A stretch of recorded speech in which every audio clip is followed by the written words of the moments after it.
SMP 2 kali dikeluarin dari sekolah, SMA 8 kali. Wow. Jadi nggak pernah kuliah, ya iyalah. Dulu DPO polisi. Yesus itu hidup, nggak mungkin. Kalau dia nggak hidup, nggak mungkin bertahan. Nggak kuras isi perut, nggak kenapa-napa gitu. Mulut aja bau baik gua tuh, kalau nyamuk saya mati. Hai, selamat datang dalam YouTube channel Jikan Simanjuntak dan istri saya Amanda Zevanya. Jangan lupa untuk subscribe, like, dan komen, dan juga jangan lupa untuk share ke teman-teman kalian. Oh ya, supaya nggak ketinggalan konten terbarunya, jangan lupa juga sekarang juga nih, langsung aja aktifin lonceng dan notifikasinya. Teng, teng, bye-bye. God bless you. Bang, dulu aku waktu sekolah, jadi dari sekolah tuh kayak setahun sekali atau kayak setiap tahun ajaran baru tuh kayak kita datengin penyuluhan dari BNN buat anak-anak sekolah gitu. Terus salah satu narasumbernya tuh cerita bahwa even though seseorang sudah sembuh, kadang-kadang tuh masih suka ada, katanya ada sugesti dari otak yang kayak pengen lagi, kayak karena adiksinya tuh katanya susah banget buat hilang. Gimana sih Bang Iri menghandle perasaan pengen laginya atau on and off-nya dalam berjuang benar-benar bersih, benar-benar sober sekarang tuh gimana sih?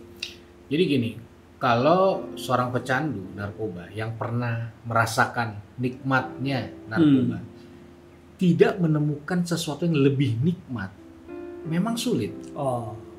Sulit. Sugesti itu kan mengarah kepada satu titik yang terjadi pengulangan. Adiksi. Artinya nggak, ya adiksi itu kan kayak nggak ada cukupnya, dia cari lagi. Nah, memang dibutuhkan satu rasa sensasional yang melampaui sebenarnya. Karena begitu dia melampaui, dia clear tuh. Gitu. Nah, itu hanya bisa didapatkan dua objek. Pertama jelas Tuhan. Kedua keluarga. Gitu. Nah, misalnya nih ya, pengen tahu nih, apa sih rasanya narkoba itu? Sampai sebegitunya loh. Apa yang dirasakan sama orang sih? Ya jelas tuh kan satu gap, tapi kadang orang mau nanya kan gak enak. Kesana kita kayak penasaran, pengen nyoba-nyoba. Padahal enggak, pengen tahu aja. Nah, ada satu penelitian yang dibuat oleh Dr. Aisyah Dahlan yang kayaknya sangat dekat dengan tes aslinya tanpa menggunakannya. Jadi dia bilang gini, rasanya narkoba itu seperti seorang anak yang sering dipeluk, dicium, dibelai sama dedinya, sama maminya, terutama dedinya. Jadi kalau anak itu ditaruh sini aja, ada adrenalin, terus dipeluk, mereka akan mengalami ledakan dopamin yang nikmatnya sama kayak orang pakai narkoba, sama kayak morfin. That's why so hard ya untuk lepas. Itu susah, makanya memaksa orang berhenti tanpa ada kontribusi lain Untuk menggantikan rasa nikmat. substitusi nggak bisa.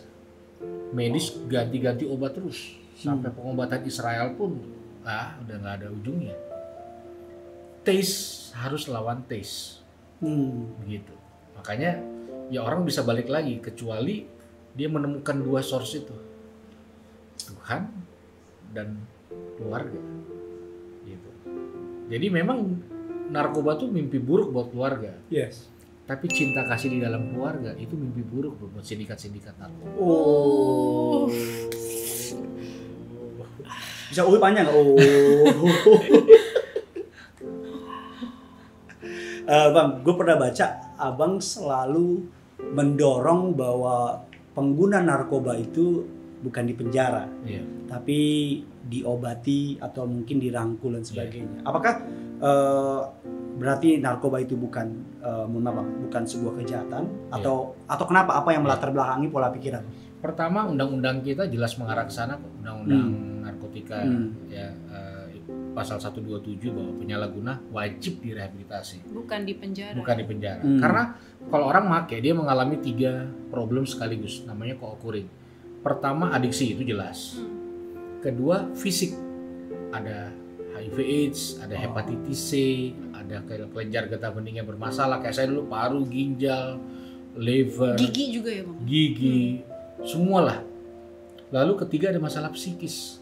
Dia bisa tadinya nggak ada bipolar, jadi ada bipolar. Karena jenis-jenis narkotika kayak sabu-sabu atau ekstasi itu memicu permasalahan klinis di fisik.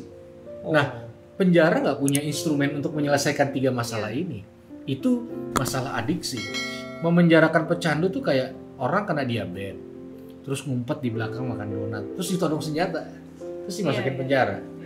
Nah makanya nggak masuk akal kalau seorang pecandu dikawal dengan senjata lengkap, dipakein baju orange, terus disuruh minta maaf di depan publik. Korbannya siapa? Ya dia sendiri. Mau minta maaf sama siapa? Gitu loh. Oh dia kan public figure. Kasih Nanti contoh. dia harus kasih contoh. Loh itu kan tugas orang tua. Ngapain? Ini udah waktunya bukan meletakkan kondisi moral anak kita di public figure. Agree. Loh kenapa jadi public figure yang ngurusin anak Anda? Yes. Anda kemana selama ini? Anda nggak bisa ngejudge public figure yang gagal dong. Yes. Anak Anda bermasalah gara-gara public figure. Anda yang disfungsi sebagai orang tua. Wow. Makanya nggak masuk akal kalau mempertontonkan pecandu di press release gitu. Itu sama aja membuat masyarakat makin benci sama pecandu. Malah makin Dicekokin di otak masyarakat bahwa nih lo musuh masyarakat.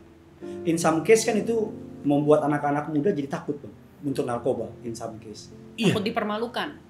Iya, tapi gini, di mana area edukasi?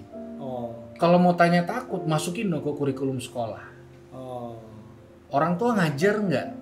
Kayak ada nggak dari instrumen-instrumen yang ada? Ibu-ibu PKK, gereja, pelayanan, youth adopsi nggak? Kita cuma bereaksi kalau udah kejadian doang kok di gereja. Baru kita kepo, datengin pembicara, datengin ini. Karena apa? Udah kejadian. Dan itu temporary juga. Temporary juga. Gitu. Jadi kita perlu concern ke hal yang esensi. Penyelesaiannya adalah penyelesaian tepat sasaran. Ketika dia mengalami sebuah problem adiksi, ranah yang paling tepat adalah ranah kesehatan yang ngurus dan psikis keluarga. Gini, kalau keluarga berfungsi, anak-anak nggak perlu dibawa ke rehabilitasi. Karena rehabilitasi paling canggih ya keluarga. Tapi kadang-kadang keluarga kewalahan. Akhirnya harus juga, ya itu nggak apa-apa juga. Tapi utamanya harus dari keluarga. Bukankah hal itu jadi membuat dalam tanda kutip menyederhanakan narkoba? Iya, karena memang sebenarnya ketika dirumitkan kita akan kontraproduktif gitu. Akhirnya kita akan berurusan dengan banyak masalah tambahan, tidak tepat sasaran gitu. Yang harus diselesaikan adalah masalah adiksinya. Bahwa ketika dia kategorinya pecandu, bukan kurir, bukan bandar, ya diselesaikanlah secara yang dibutuhkan. Gimana nggak peredaran narkotika banyak di penjara? Ya karena banyak masalah cuma dipindahin aja ke dalam. Masalahnya nggak selesai. Sementara doang. Untuk sementara, dan kita berharap bahwa masalah selesai dan kita masih melakukan hal yang sama. Kayak contoh, hampir semua orang-orang yang saya tanganin pakai narkoba udah pernah ikut seminar narkoba. Rata-rata hampir bahkan sekali 2 kali. Berarti kan yang mereka butuhkan bukan cuma seminar.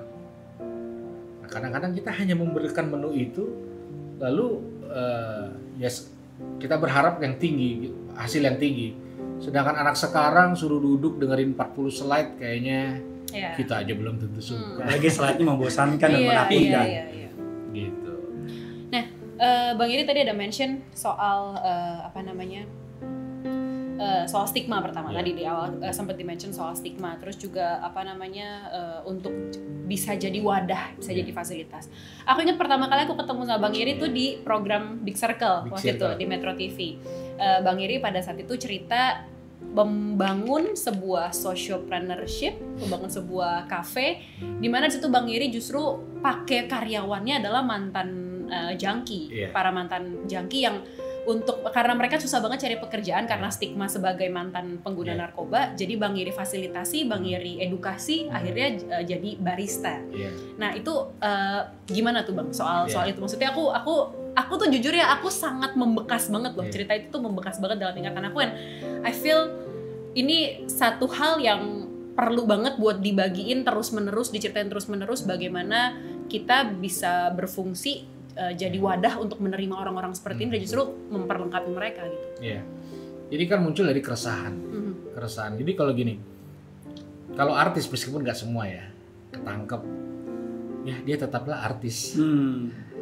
Kalau gua bang, kalau hidup gua udah, siapa lagi yang mau terima gua gitu. Dan gini, kita terlalu sibuk di say no sehingga kita lupa bangun konten say yes. Say no to drugs. Oke bang, gua nggak pakai. Terus gua mesti ngapain? Nah, kalau lu nggak bisa bilang gua ngapain ya, gua balik lagi gitu loh. Nah, akhirnya berpikir bahwa ya sudahlah, mencoba untuk melahirkan konsep bahwa mereka harus difasilitasi, paling nggak mulai dari nol lah, bisa lah, dan akhirnya kawin lah yang akhirnya kita ketemu ya antara entrepreneur dan social movement. Nah semua kan nggak bisa cuma sosial aja, pasti kan bisnis kan. Nah ini untuk bisa maintain perlu ada bisnis kan. Nah, jadi waktu itu argumennya bahwa gini, ngomong sama partner, gua bisa majuin usaha lo ngalahin kompetitor yang lain. Nah, bahasa bisnisnya kan gitu. Dengan cara gimana? Buatlah konsep itu, socialpreneur. Teknisnya gimana? Libatin anak-anak mantan pecandu, A sampai Z urusan gua. Supaya mereka bisa berinteraksi sama yang nggak pernah make. Yang nggak pernah make nggak songong, yang pernah make nggak minder. Nah, ngeblend lah di situ. Nah, mereka diberikan sebuah kesempatan. Nah, waktu itu sebenarnya akhirnya mulai berkembang kan. Nah, satu kali ada satu orang dari Metro TV juga nanya, bang nggak bikin rehab? Enggak. Terus bikin apa? Coffee shop lah, apa hubungannya? Datangnya diri. Ya kan, terbangunlah sebuah konsep socialpreneur itu. Satu sisi kita membangun manusia, satu sisi kita membangun bisnis. Misalnya ada orang yang pengen berbuat sesuatu, kan nggak gampang untuk anak-anak narkoba. Oh, saya buat cara yang gampang. Lo gimana? Beli aja 1 kopi pak. Dengan beli 1 kopi sudah dengan memberi kontribusi kehidupan. Enak kan? Cuma apa susahnya beli kopi? Itu kan awalnya kan cara berpikirnya seperti itu. Dan akhirnya waktu itu liputan Selamat Pagi Indonesia sekali live di Guten Morgen. Akhirnya berkembang orang. By the way, Guten Morgen itu nama coffee shop. Nama coffee shop. Lalu kampus kirim orang buat meneliti dari departemen kesehatan juga datang, orang silih berganti datang, akhirnya media orang datang. Terus saya bilang sama partner bisnis, naik kan? Nah pertanyaannya, lu bantu mereka, apa mereka yang bantu lu? Coba. Kalau ini nggak ada, kita akan bersaing di dalam semua kopi yang sama. Betul. Effortnya sama aja, kenceng-kencengan modal aja. Nah sekarang kalau misalnya dia buat 1 coffee shop, orang datang lah random, ditiru desainnya, ditiru kopinya, ya sudah lah. Tapi yang ini nggak bisa ditiru karena cuma kita yang punya. Dan itu akan menjadi sebuah identitas. Win-win solution ya? Iya. Anda yang ngurus bisnis, kembanginlah. Saya yang ngurus ininya. Manusianya dapat,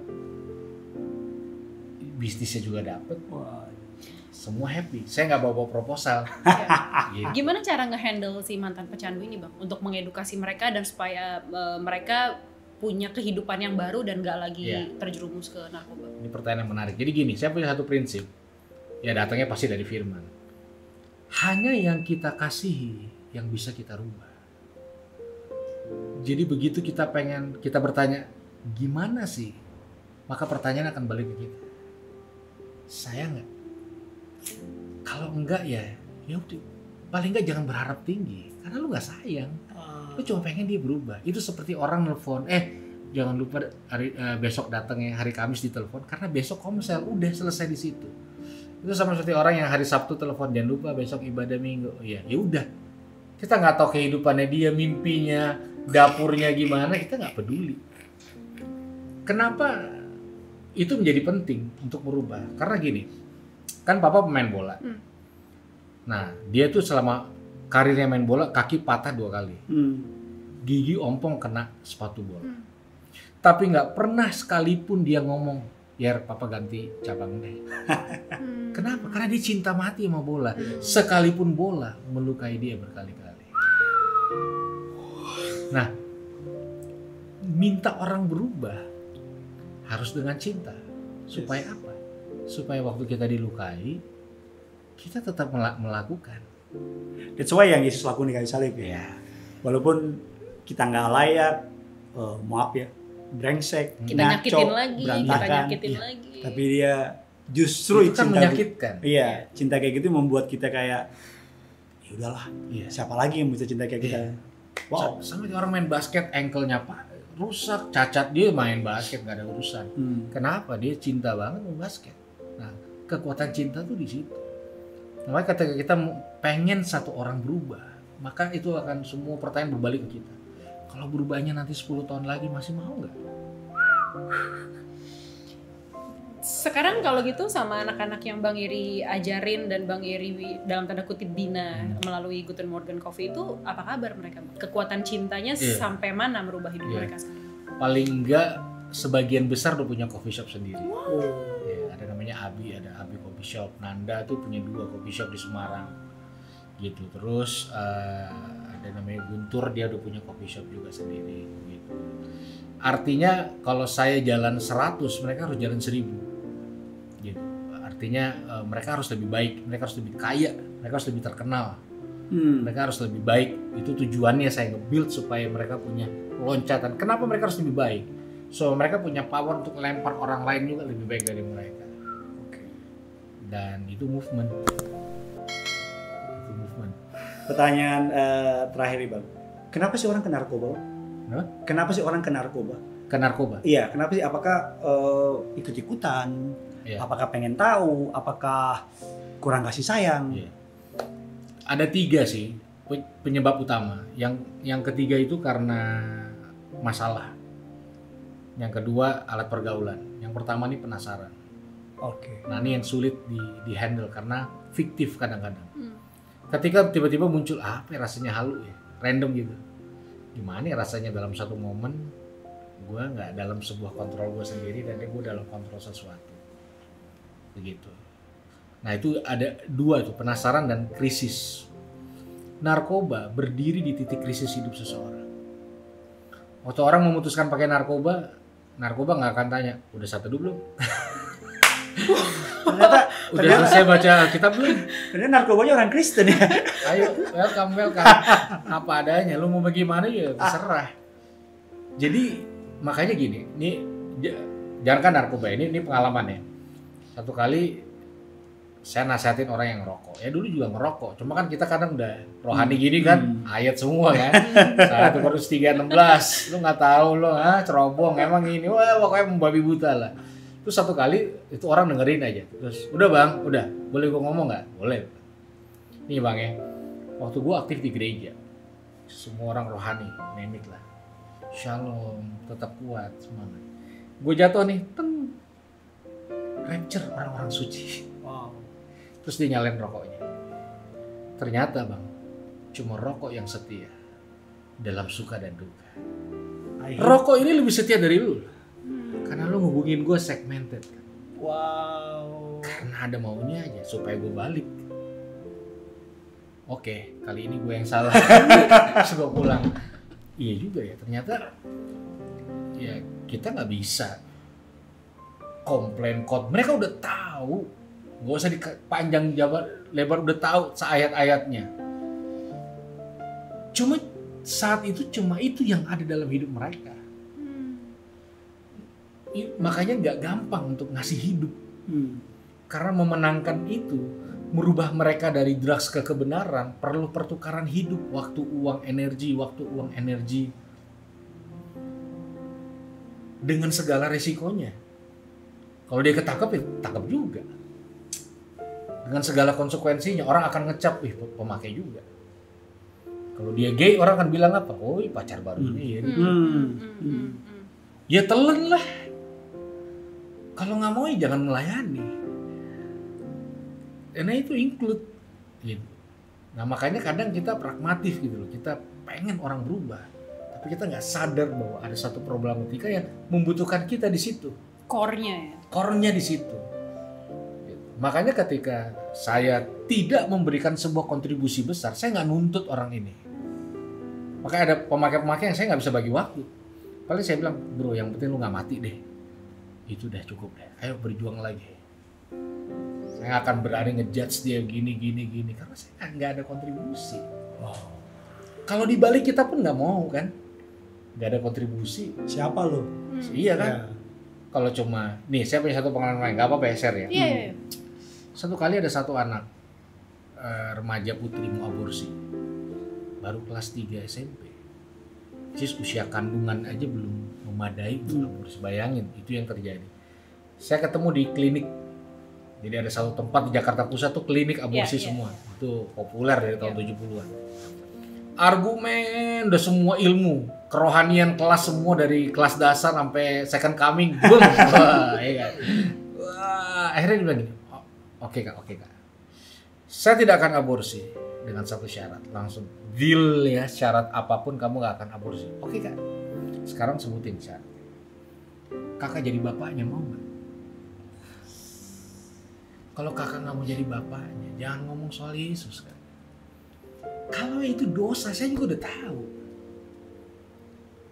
Vitamin kehamilan, dokter, nggak sesederhana itu berdoa untuk tuayan. Nggak sefenomenal itu. Kita kadang dalam sebuah altar call bisa 2 digit, 3 digit. Tapi ada satu yang langsung keringet dingin. Kok kayak dia lebih rohani ya? Waktu itu saya nggak bisa ambil keputusan dan dia aborsi. Dari situ saya muter otak gimana cara, harus ketemu cara. Nah sekarang ada beberapa alternatif teman-teman yang bangun pelayanan yang bisa memfasilitasi proses kehamilan. Setelah itu membantu mencarikan orang tua asuh apabila tidak mau ngerawat anaknya. Paling nggak cuma ngomong boleh apa enggak, dosa apa enggak. Nah itu sih sebuah tantangan dilematis sekarang sih. Makanya ternyata kita nggak bisa tampil, kita mesti hadir. Kehadiran lebih penting dari penampilan. Yes. Karena esensinya ada di situ. Dan itu butuh effort yang gini, yang dari pikiran merubah pikiran, yang dari hati merubah hati, yang dari hidup merubah hidup. Nah kita akhirnya sebuah tuntutan impartasi hidup. Begitu. Makanya anak muda mereka udah nggak level main di permukaan nih. Iya. Mereka suka main di kedalaman. Iya. Kalau jam permukaan bagi mereka udahlah. Gue mendingan nonton stand up comedian. Tapi itu bener. Ini bro, ini kan saya nanya nih, beneran nanya. Lu jawab jujur. Lu butuh pastor nggak sih? Enggak bro. Saya mau datang sebagai apa lagi? Butuh gereja nggak? Enggak. Sebetulnya apa? Ya temen aja. Kadang-kadang kita perlu rendah hati untuk menurunkan atribut hanya untuk bisa memblend. Itu pun belum ada solusi, baru ngeblend doang. Tapi kita nggak bisa kayak pola asuh zaman dulu yang keluar kamar mandi nih ya bajunya merah, udah diem aja itu yang paling bagus. Ya nanti kuliah di sini ya, ya itu nanti nikah sama orang ini ya. Pokoknya ikut papa, papa angkat alis udah tahu ya maunya apa ya. Sekarang nggak bisa, makanya ya lebih kompleks memang tantangan dalam pelayanan. Makanya gue setuju dengan konsep podcast ini bahwa ini sebuah terobosan sih, which is kita nggak perlu ketuk pintu rumah dengan media apapun, mereka bisa terima source-nya. Jadi bang kalau aku boleh sedikit sum up dari pembicaraan kita yang kayaknya gue masih nggak pengen selesai nih. Adalah intinya kita sebagai anak-anak Tuhan, sebagai gereja-gerejanya Tuhan dalam bentuk pribadi gitu ya, bukan dalam sebuah institusi, terutama kita yang bisa bergerak sebagai bentuk pribadi adalah kita bisa menjadi teman buat orang-orang yang mungkin kita tahu ada di komunitas kita, ada di lingkungan kita, mungkin seseorang yang mulai berpikir untuk apa gue coba pakai narkoba ya, atau mungkin berpikir apa gue bunuh diri aja ya, dan segala macam. Berarti peran kita adalah untuk bisa menjadi teman buat mereka. Sahabat, sebenarnya itu sahabat. Kata kuncinya adalah sahabat generasi. Karena kalau sahabat semua bentuk protokoler luntur. Tapi bukan nggak ada. Kita tidak membawa atribut karena persahabatan ada salingnya, ada ya lebih bukan udah bener-bener sesuatu yang dinantikan. Jadi gini, kayaknya semua tempat yang bisa memfasilitasi kebutuhan emosi seseorang, orang akan makan tempat itu. Mau itu podcast, mau itu ibadah, Orang udah gak pusing lagi siapa pembicaranya, siapa artisnya. Kalau dia bisa memenuhi sedikit aja kebutuhan batinnya, mereka akan samber itu. Sekalipun itu mungkin clubbing, sekalipun itu mungkin komunitas-komunitas negatif, mereka gak peduli. Saking hausnya akan itu. Nah, itu kan tantangan kita. Saya berdoa podcast ini menjadi sebuah Amin. Yes. Amin. Yes. Oke. Yes. Wah, thank you so much Bang Yeri Patinasarani, bener-bener aku diberkati banget, kita berdua diberkati banget, dan aku percaya teman-teman semua yang nonton juga pasti diberkati, punya insight yang baru, dan we wish bisa mengubah stigma terhadap teman-teman orang-orang di sekitar kita yang mungkin terjebak dalam pergaulan dan lingkungan yang salah ya. Sama tadi aku suka sama omongan dari Bang Yeri, bergerak untuk generasi, menjadi Hidup. Sahabat untuk generasi. Dari hidup mengubah hidup. Yes. Woo. Thank you so much Bang Yeri, Tuhan Yesus berkati pelayanannya, keluarganya, dan terus jadi suaranya Tuhan bagi anak-anak muda. Amin. God Keep bless you. authentic, keep original. Yes. Yes. God bless you Bye-bye. Bang Yeri. Thank you semuanya yang punya surga. Crazy love with you. Bye bye.